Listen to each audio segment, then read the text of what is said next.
আমার প্রিয় ছাত্রছাত্রীরা, আমরা আগের দিন পড়েছিলাম প্রতীপ ঘূর্ণবাত এবং জেট বায়ু সম্পর্কে।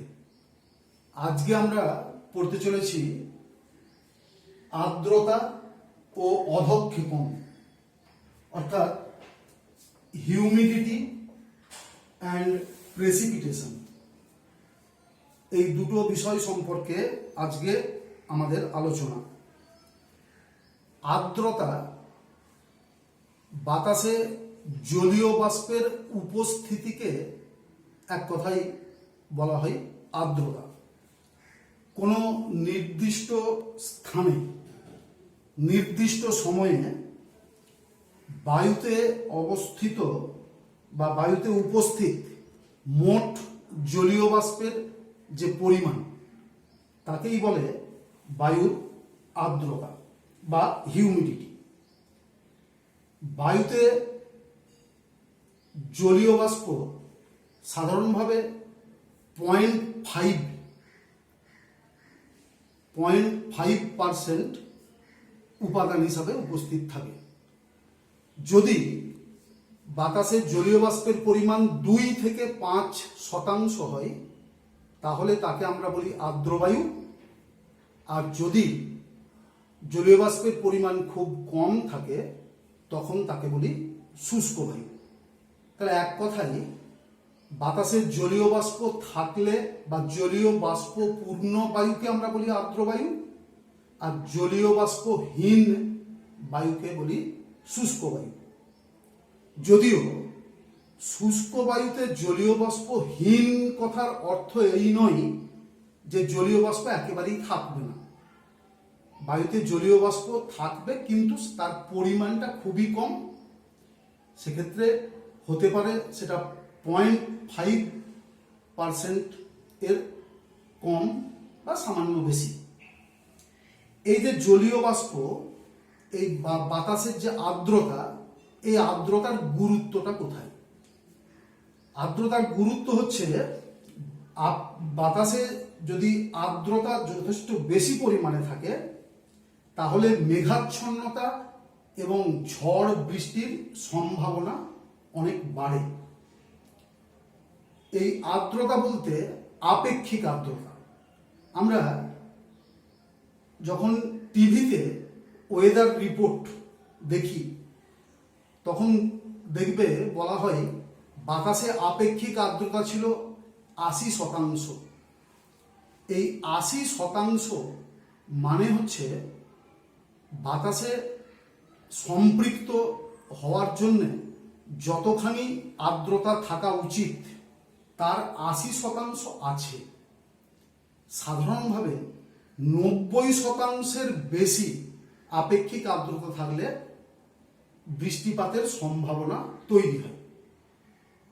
তাহলে যদি আপেক্ষিক আর্দ্রতা 90% বা তার বেশি হয়, তাহলে বৃষ্টিপাতের জোরালো সম্ভাবনা তৈরি হয়। তাহলে ঝড় বৃষ্টি ইত্যাদি যে সম্ভাবনা, যেগুলো আবহাওয়া জলবায়ুর অন্যতম উপাদান, এটা অনেকাংশেই বাতাসে জলীয় বাষ্পের উপস্থিতি তথা আর্দ্রতার উপর নির্ভরশীল। জলীয় বাষ্প যদি বাতাসে কম থাকে, তাহলে আকাশ থাকে নির্মল, শান্ত আবহাওয়া। আবার জলীয় বাষ্প বেশি থাকলে ঝড় বৃষ্টি, মেঘাচ্ছন্নতা ইত্যাদি আবহাওয়াগত একটা প্রতিকূল পরিবেশ তৈরি হয়। 2 নম্বর, আর্দ্রতার উপস্থিতির জন্যেই ঘনীভবন ঘটে।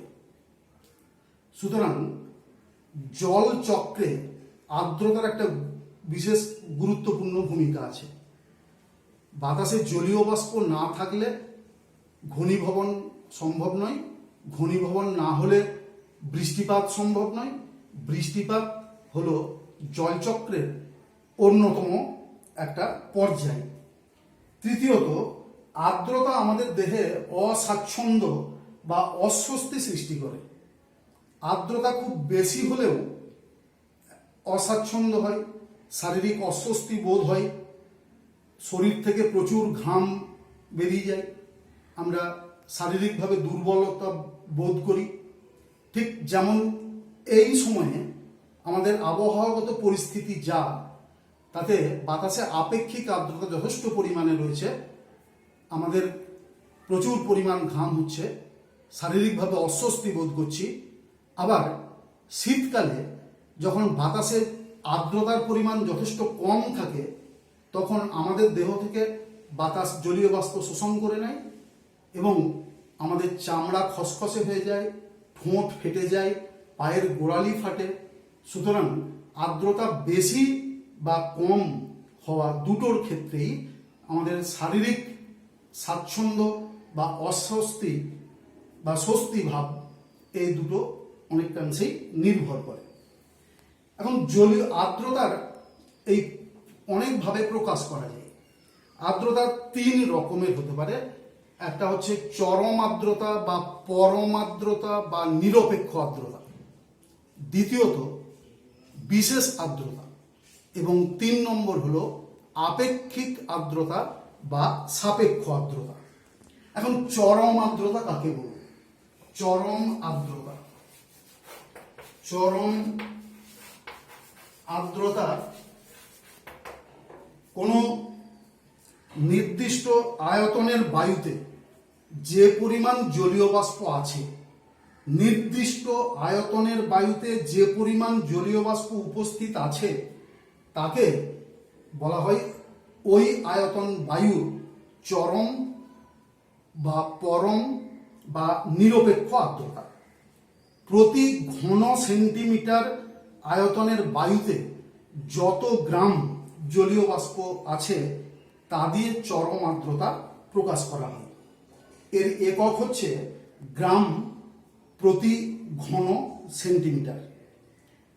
1 ঘন সেমি বাতাসে জলীয় বাষ্প যদি থাকে 10 গ্রাম, তাহলে তাকে প্রকাশ করা হবে 10 গ্রাম পার ঘন সেমি। এই চরম আর্দ্রতার সঙ্গে উষ্ণতার একটা সম্পর্ক আছে। উষ্ণতা বাড়লে চরম আর্দ্রতার পরিমাণ বাড়ে, আবার উষ্ণতা কমলে চরম আর্দ্রতার পরিমাণ কমে। দ্বিতীয় হচ্ছে বিশেষ আর্দ্রতা। দ্বিতীয় হলো বিশেষ আর্দ্রতা। এই বিশেষ আর্দ্রতা হচ্ছে নির্দিষ্ট ওজনের বায়ুতে, নির্দিষ্ট ওজনের বায়ুতে যে পরিমাণ জলীয় বাষ্প আছে, তাকে বলা হয় বিশেষ আর্দ্রতা বা নির্দিষ্ট আর্দ্রতা। এক্ষেত্রে প্রতি কেজি বায়ুতে যত গ্রাম জলীয় বাষ্প থাকবে, তাকে বলা হয় ওই ওজনের বায়ুর বিশেষ আর্দ্রতা বা নির্দিষ্ট আর্দ্রতা। অর্থাৎ এক্ষেত্রে একক হলো গ্রাম প্রতি কিলোগ্রাম। উদাহরণ হিসাবে যদি বলি, 1 কেজি বায়ুতে, 1 কেজি ওজনের বায়ুতে যদি জলীয় বাষ্প থাকে 20 গ্রাম, তাহলে তার প্রকাশ হবে 20 গ্রাম প্রতি কেজি। তৃতীয় যে আর্দ্রতার পরিমাপ, সেটা হচ্ছে আপেক্ষিক আর্দ্রতা। আপেক্ষিক আপেক্ষিক আর্দ্রতা কোন নির্দিষ্ট উষ্ণতায় নির্দিষ্ট আয়তনের বায়ুতে যে পরিমাণ জলীয় বাষ্প উপস্থিত আছে এবং ওই উষ্ণতায় ওই আয়তনের বায়ুকে সম্পৃক্ত করার জন্য যে পরিমাণ জলীয় বাষ্পের প্রয়োজন, এই দুইয়ের অনুপাতের শতকরা হারকে বলা হয় আপেক্ষিক আর্দ্রতা বা সাপেক্ষ আর্দ্রতা।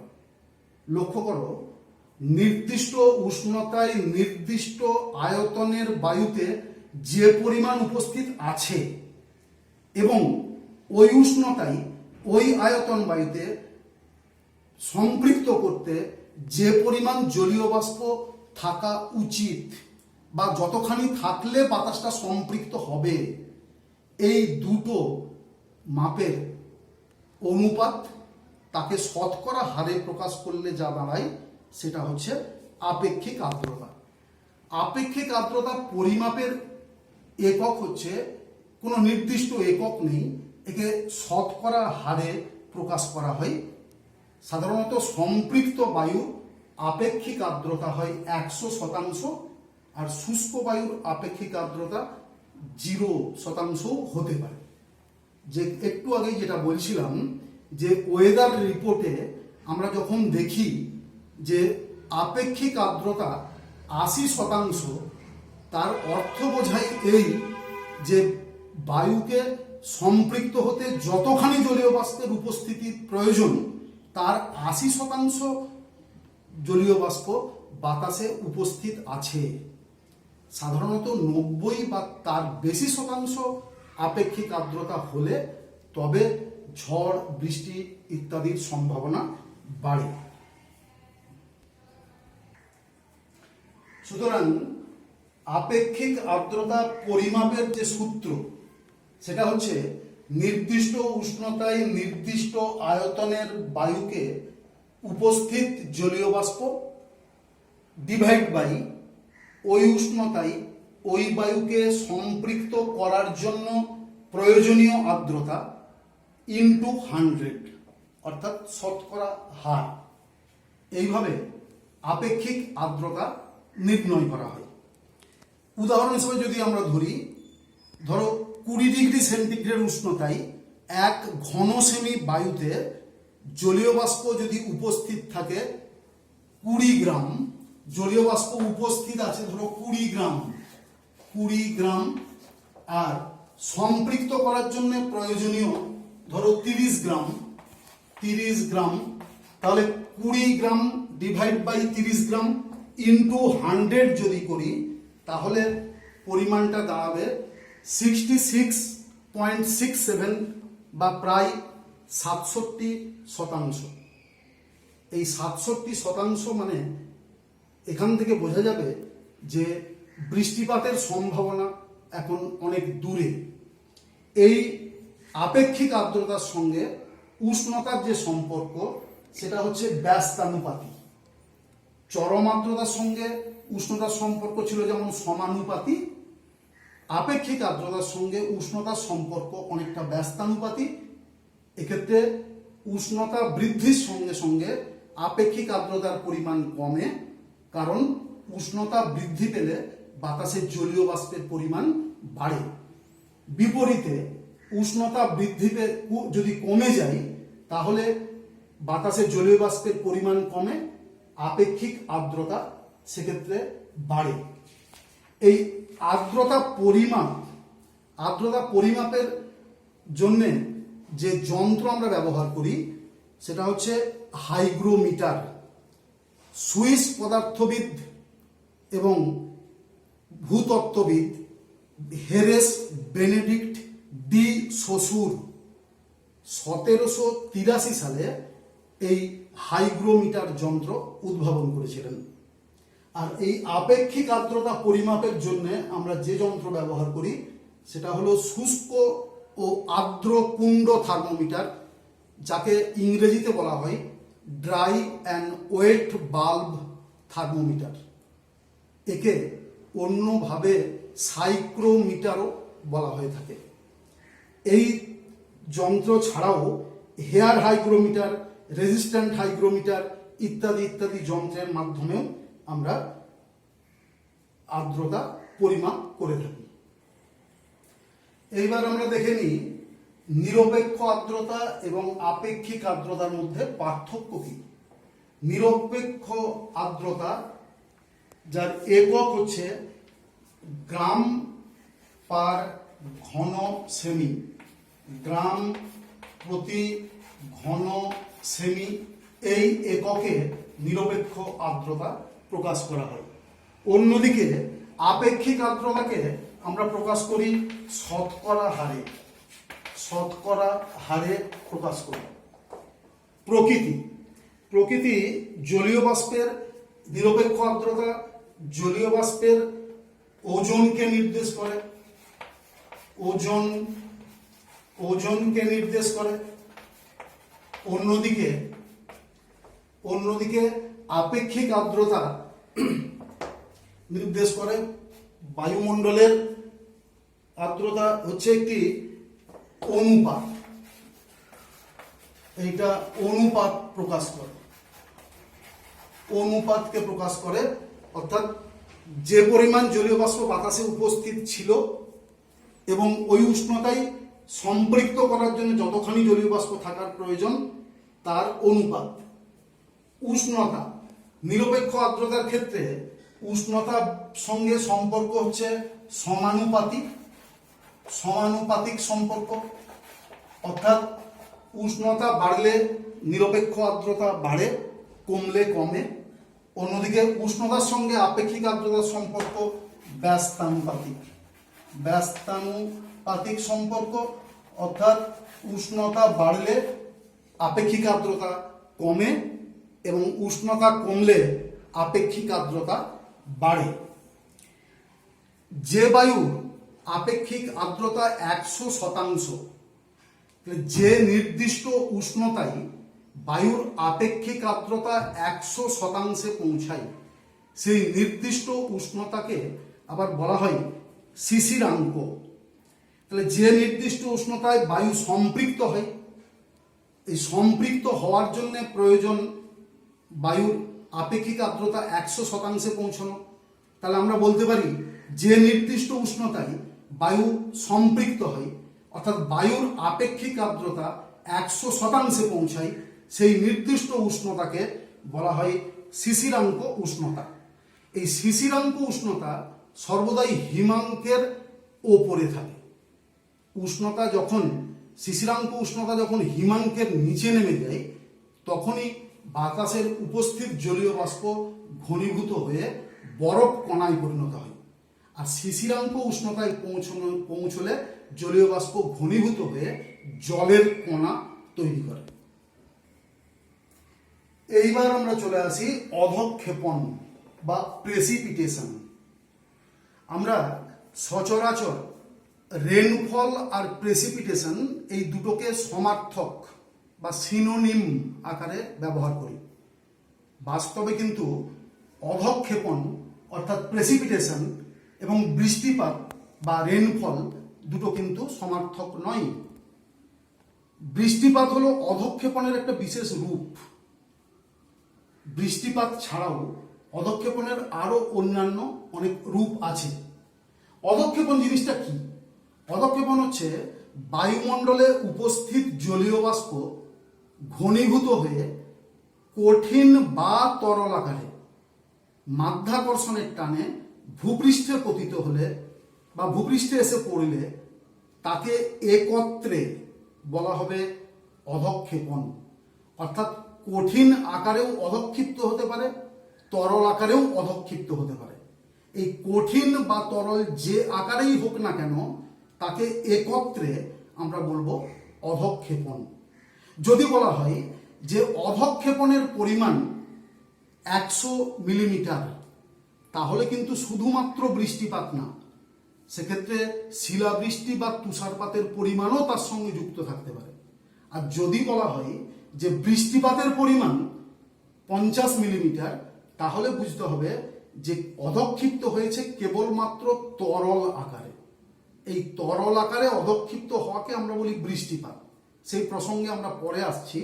আপাতত অধঃক্ষেপণ, এই অধঃক্ষেপণ ঘটতে গেলে বাতাসে জলীয় বাষ্পের উপস্থিতি অত্যন্ত গুরুত্বপূর্ণ।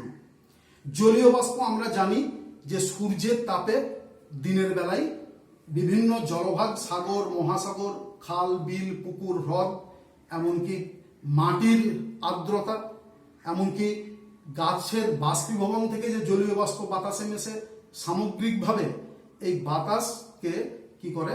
হালকা করে। জলীয় বাষ্প যেহেতু সাধারণ বায়ুর চেয়ে হালকা, তাই বাতাসে মিশে বাতাসকে হালকা করে এবং এই হালকা বাতাস ওপরে ওঠে। তাহলে প্রাথমিকভাবে তৈরি হলো কি? জলীয় বাষ্পের বাষ্পীভবন। প্রথমে হলো বাষ্পীভবন। বাষ্পীভবনের ঊর্ধ্বগমন, জলীয় বাষ্প সহ বাতাসের ঊর্ধ্ব গমন। এই ঊর্ধ্ব গমন ঘটতে থাকলে অর্থাৎ জলীয় বাষ্পপূর্ণ বাতাস যখন ক্রমশ উপরের দিকে উঠতে থাকে, ক্রমশ প্রসারিত হয় এবং শীতল হতে থাকে, অর্থাৎ জলীয় বাষ্পপূর্ণ বায়ুর শীতলীকরণ বা শীতলীভবন।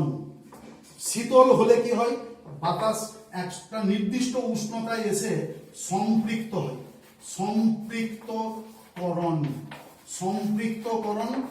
সম্পৃক্তকরণের পর একটা নির্দিষ্ট মাত্রায় এসে নির্দিষ্ট উষ্ণতায় আসার পর সম্পৃক্ত হলে আরো উষ্ণতা যদি হ্রাস পায় তখন অতিরিক্ত জলীয় বাষ্প কি হয়, ঘনীভূত হয়, অর্থাৎ জলীয় বাষ্পের ঘনীভবন ঘটে এবং এই ঘনীভূত যে জলের কণাগুলি অবশেষে মাধ্যাকর্ষণের টানে ভূপৃষ্ঠে এসে পড়ে, তাকেই আমরা বলি অধঃক্ষেপণ। তাহলে অধঃক্ষেপণ ঘটনাটি সম্পূর্ণ হতে এই 6টি পর্যায় অতিক্রম করতে হয়। প্রথমে জলীয় বাষ্পের সৃষ্টি, তারপর জলীয় বাষ্পপূর্ণ বাতাসের ঊর্ধ্বগমন, তারপর ঊর্ধ্বগামী বাতাসের শীতলীকরণ, তারপর শীতলীভূত বাতাসের সম্পৃক্তকরণ, সম্পৃক্ত হওয়ার পরেও উষ্ণতা হ্রাস পেলে সেই জলীয় বাষ্পপূর্ণ বাতাসের ঘনীভবন হওয়ার পর এই ঘনীভূত জলকণার সমষ্টি হলো মেঘ। এই মেঘ থেকে জলের কণা যখন মাধ্যাকর্ষণের টানে ভূপৃষ্ঠে পড়ে তখন তাকে আমরা বলি অধঃক্ষেপণ। যদি এই 6টি পর্যায়ের মধ্যে কোনো একটি পর্যায় কোনো ক্ষেত্রে যদি না ঘটে তাকে কিন্তু অধঃক্ষেপণ বলা যাবে না। তখন যেমন ধরো শিশির, কুয়াশা, এদেরকে আমরা তুহিন, এদেরকে আমরা অধঃক্ষেপণের অন্তর্ভুক্ত করতে পারি না। এরা এই 6টি পর্যায়ের মধ্যে দেখা গেল বাষ্পীভবন সব ক্ষেত্রেই হতে হবে, কিন্তু এক্ষেত্রে শিশির, কুয়াশা বা তুহিনের ক্ষেত্রে জলীয় বাষ্পের ঊর্ধ্বগমন ঘটে না। ভূপৃষ্ঠ এবং ভূপৃষ্ঠ সংলগ্ন যে জলীয় বাতাসে উপস্থিত জলীয় বাষ্প, সেই জলীয় বাষ্পই ঘনীভূত হয়ে কোনো ঠান্ডা তলের উপরে ঘাসের আগায়, গাছের পাতায় জলের কণা আকারে জমে। এক্ষেত্রে জলীয় বাষ্প ঊর্ধ্বগামী হয়ে শীতল হয় না, ভূপৃষ্ঠ সংলগ্ন বায়ুমণ্ডলীয় স্তরেই ঘাসের পাতা বা গাছের পাতায় এই জলের কণা ঘনীভূত হয় এবং ভূপৃষ্ঠে এসে পড়ে। সেক্ষেত্রে জলীয় বাষ্পের ঊর্ধ্বগমন ঘটে না, শীতল হয়, সম্পৃক্ত হয়, ঘনীভূত হয়, কিন্তু মাধ্যাকর্ষণের টানে মাটিতে পড়ে না। কুয়াশার অতি সূক্ষ্ম জলের কণাগুলি বাতাসে ভেসে বেড়ায়, মাটিতে মাধ্যাকর্ষণের টানে পড়ে না। তাহলে এই 6টা পর্যায়ের মধ্যে ঊর্ধ্বগমন এবং অধঃক্ষেপণ ঘটে না বলে আমরা শিশির,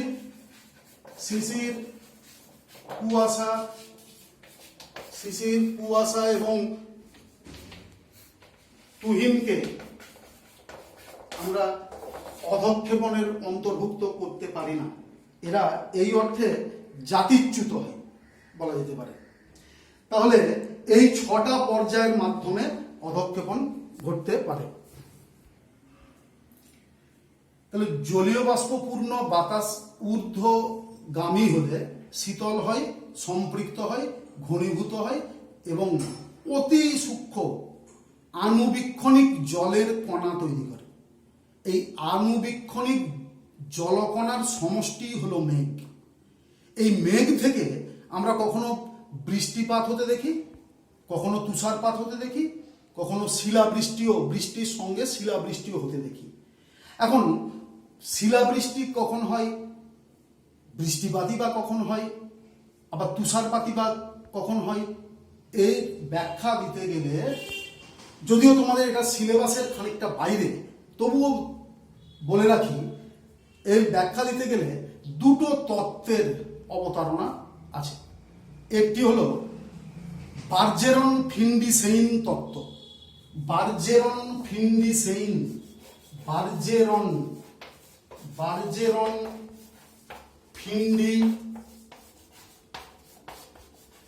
বার্জেরন ফিন্ডি-সেইন তত্ত্ব।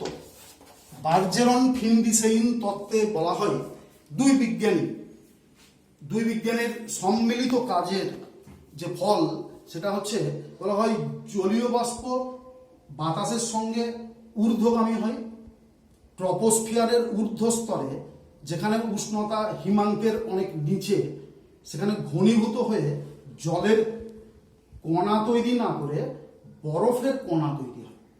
এই বরফ কণা একসঙ্গে মিলিতভাবে ঊর্ধ্বাকাশে পাতলা বরফের পাত আকারে অবস্থান করতে থাকে। ভূপৃষ্ঠ থেকে জলীয় বাষ্পপূর্ণ বাতাস যত ঊর্ধ্বগামী হয়, ঊর্ধ্বাকাশে ভেসে থাকা এই পাতলা পাতগুলির সংস্পর্শে এসে এর গায়ে বরফ কণা আকারেই জমতে থাকে।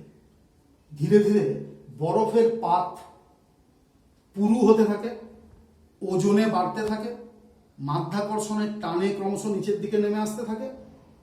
একটা নির্দিষ্ট উচ্চতায় নেমে আসার পর বায়ুমণ্ডলীয় উষ্ণতা এবং চাপ দুই বৃদ্ধি পায়।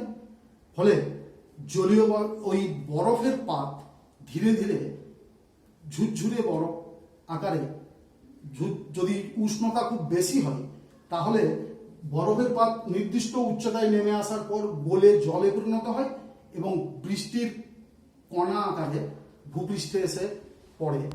তখন আমরা বলি বৃষ্টিপাত হচ্ছে।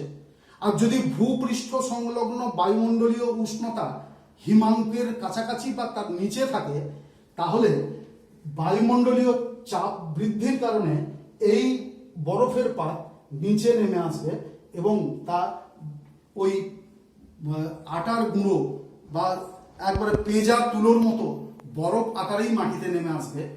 তখন সেই অঞ্চলের লোকেরা বলবে তুষারপাত হচ্ছে।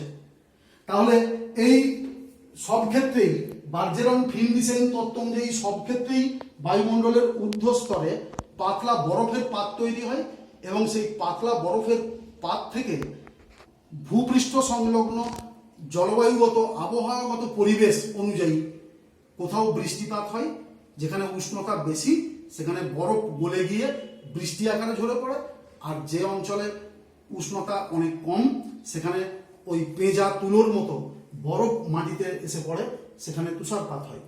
এই হলো বার্জেরন ফিন্ডি-সেইন তত্ত্ব। আরও একটা তত্ত্ব আছে, সেই তত্ত্বে বলা হয় যে সংঘর্ষ সম্মিলন তত্ত্ব। সংঘর্ষ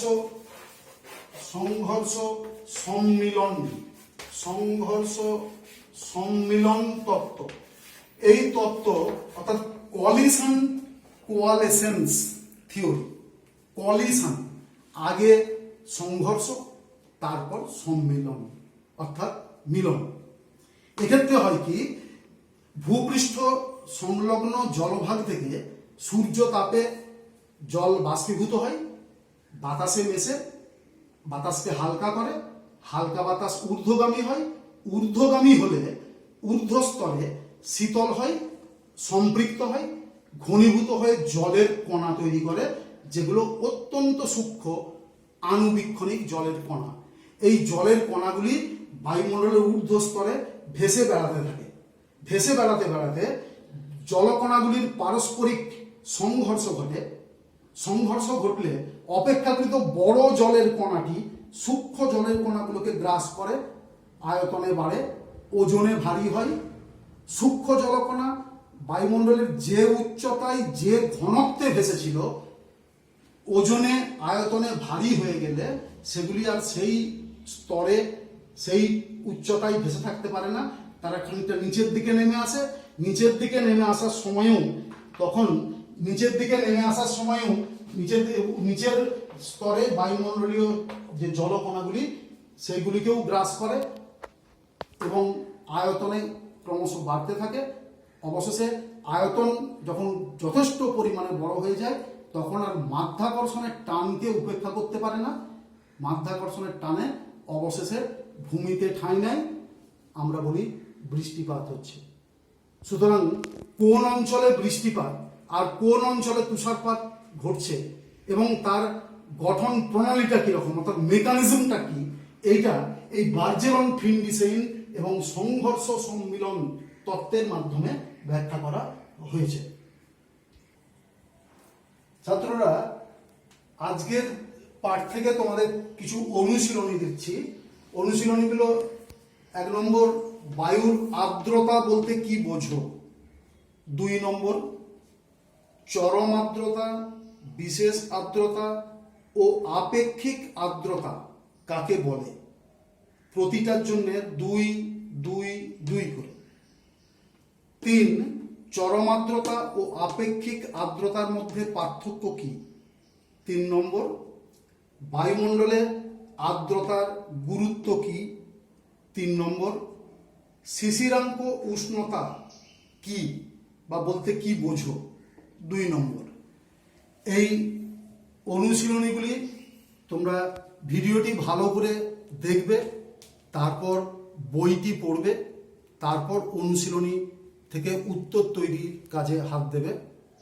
তোমাদের অভিনন্দন জানাচ্ছি, শুভেচ্ছা জানাচ্ছি। আজকের ক্লাস এখানেই শেষ করলাম।